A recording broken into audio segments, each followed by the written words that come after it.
Hi, this is Lucky Smith, and I'm here with My name is Zhuang Li Wei. Truong Li Wei. And Mr. Truong Li, I understand you do calligraphy. Yes, Can you explain to us, like, how does that work in the art world? yes, I've been doing this over 35 years, 35 years, okay. ever since I was a child. Okay. And I get good training from the traditional Chinese calligraphy art by very good teachers. So my background is following the traditional way of Wang Xi Ji Okay. and Wai Su and Zhong Yao. Most of these great masters, they're over 1700 years old. And what made you decide to go into this? Like what made you decide this is the path that I want to take? I love art ever since I was a kid. So you're living your dream.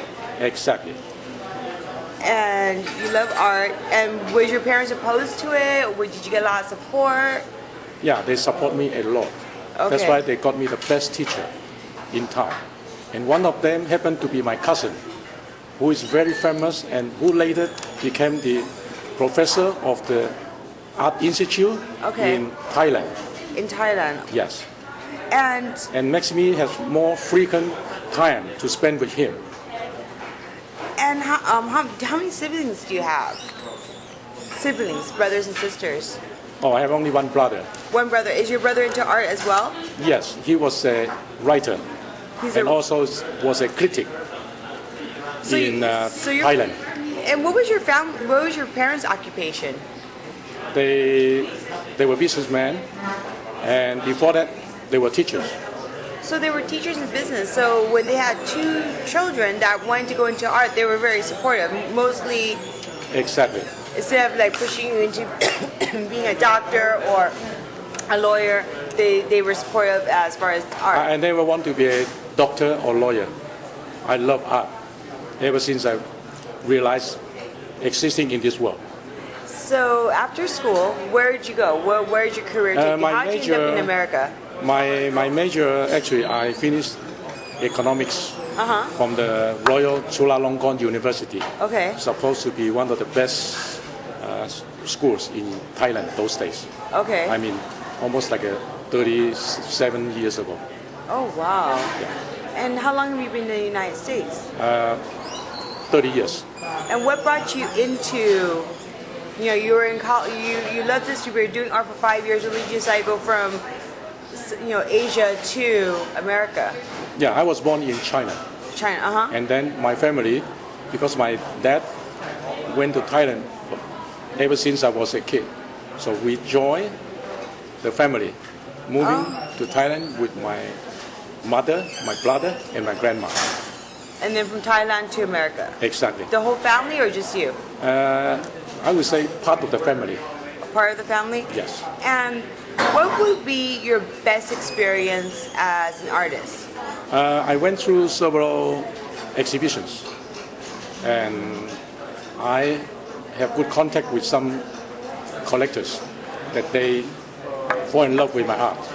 They then spend some money, and many of them are famous collectors.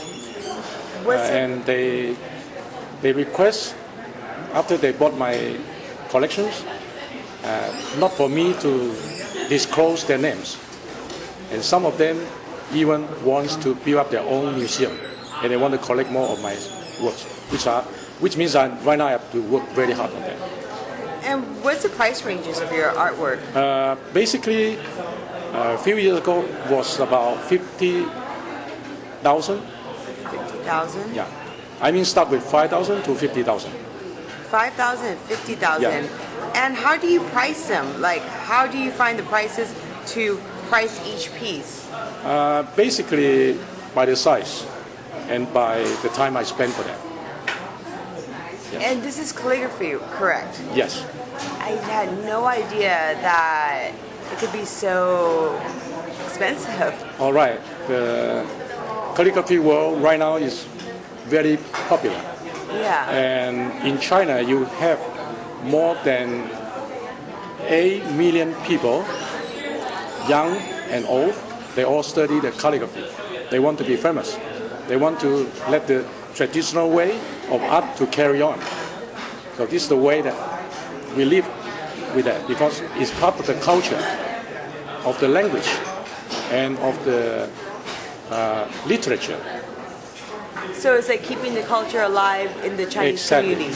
And you will find out in my art, I'm not just doing the traditional way, actually, because I was influenced by the art of Kandinsky, by Miro, and by Jackson Pollock. So I try to combine the East and the West way together to have my own art into some kind of like a traditional calligraphy in a Chinese way and abstract art of the modern or contemporary. And also, can we find you at any galleries? I'm just contacting some galleries, but you could... Private sale or private sale, shows? yes. Okay, and then also, what was your worst experience as an artist? Sometimes my wife doesn't support me that much, because I spend too much time on that. I devoted too much of my time, almost like forgetting myself and the family. How long have you been married to your wife? That's a long time ago. Okay, and how many kids do you have? I have 4 kids.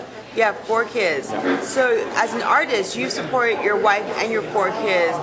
I mean, just when you become an artist, usually we think about, rice and beans is what we signed up for. So you're able to support your entire family on this. Yes. And and you do. Is there any other occupations that you have as well as the? I'm a jeweler as well. Oh, okay. And where can we find your artwork at? Or is this your card right here on Castle? Yes. Castle Hill Silver. Yes. And what do you do as a jeweler? Do you design or? I'm an importer of some sterling silver jewelry. Sterling. Okay. Sterling silver. And so how do you design? Is each piece of jewelry unique, or do you make art? Is it art, or how do you? I mean, are they alike, your artwork and the jewelry, or they're two My different jewelry worlds? has nothing to do with my art. Okay. It's 2 different worlds. Okay, and is your family a part of your jewelry business, or are they 2 separate things? It's actually 2 separate things. So your family, so you do the jewelry business, and then you also do the art. Yes. And how much time do you spend in the jewelry import, export, and sales? How much time would you say you spend a week doing that? I spend like 6-7 hours a day, 5 days a week. Okay. And then how'd you get into being a jeweler? How'd you get into being a jeweler? Oh, I figured out this is a good business. I love that, because jewelry is something that's beautiful. And how long have you been a jeweler? 30 years. 30 years. Oh, okay, so around the same time. So when you came to America, you kind of did both simultaneously. I never stopped practicing my art. Okay. Otherwise, I will forget. Which one would you consider is your livelihood? The jewelry business or the art business? Sometimes I cannot tell the difference. Because It's mixed. Mixed. Yeah. And then also, do you have any advice for people that are aspiring artists? Do you have any advice for people who are trying to make it and just do art full time? Yes. To be a great artist, you have to work hard. And you need creation. And if you put all your time, one day, you'll be very successful. Thank you. Okay, and where can people find you at? Do you have a website, anything? I am establishing one. Not at this time yet. Okay, and then do you have an upcoming show? I'm planning to go to Denver to participate with one of my friends' exhibition about July, and we are going to invite some artists from China as well. Okay, all right. Thank you very much, and I'm going to sign off. This is Lucky Smith, and again, this is Zhuang Li Wei. Thank you, Mr. Wei. Thank you.